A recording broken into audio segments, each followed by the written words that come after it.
Welcome to Standard Chartered Money Insights, a podcast series by Standard Chartered Bank that brings you market views and insights on the go.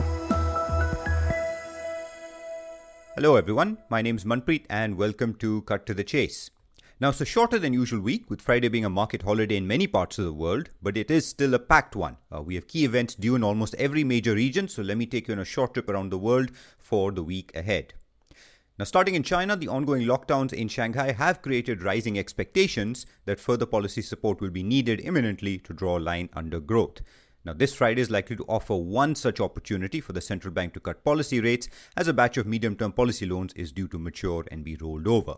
Now, while this might be too late to have a market impact within this week, a rate cut would be key, because recall that further policy easing is what we expect to be one of the main drivers of a constructive outlook for Chinese equities and dollar bonds, both, of course, of which are key drivers of regional equity and dollar bond benchmarks. Over in Europe, polls reported thus far in France show incumbent President Macron and rival Le Pen are likely to head for a runoff election in 2 weeks' time. Now, while two polls show that Macron is still likely to win that runoff, the expected gap is now within the statistical margin of error. Now, this is likely to keep financial markets on edge, keeping volatility in the euro and other euro assets elevated, as markets worry a win by Eurosceptic Le Pen could create a new political crisis in Europe, even as the one related to Ukraine continues to rage.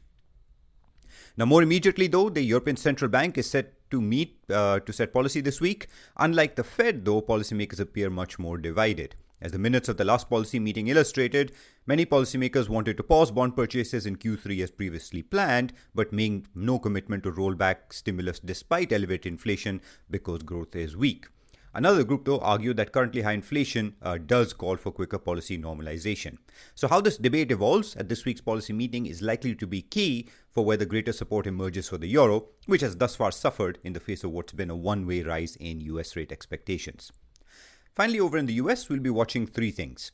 First is we're due to get the March CPI inflation number, which does promise to be a double-edged sword.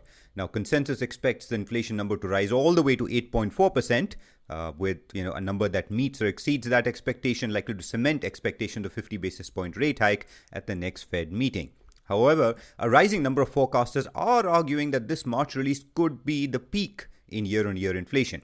Now, this is key because if this does indeed turn out to be the case, it could start to ease some of the upside pressure on bond yields, which so far have been responsible for the upward pressure on the dollar and downward pressure on equities.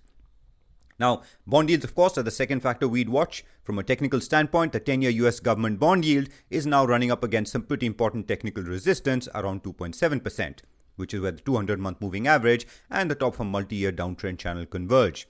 Now, we believe this is likely to at least slow down the rise in bond yields, especially that we now have about 2.5% worth of Fed rate hikes already priced for the next 12 months. The last point I'd make is that this week does mark the kickoff of the Q1 earnings season. And interestingly, despite all the market volatility so far, earnings expectations have held up well, and if anything, have gone up slightly since the start of the year. Now, this is not surprising.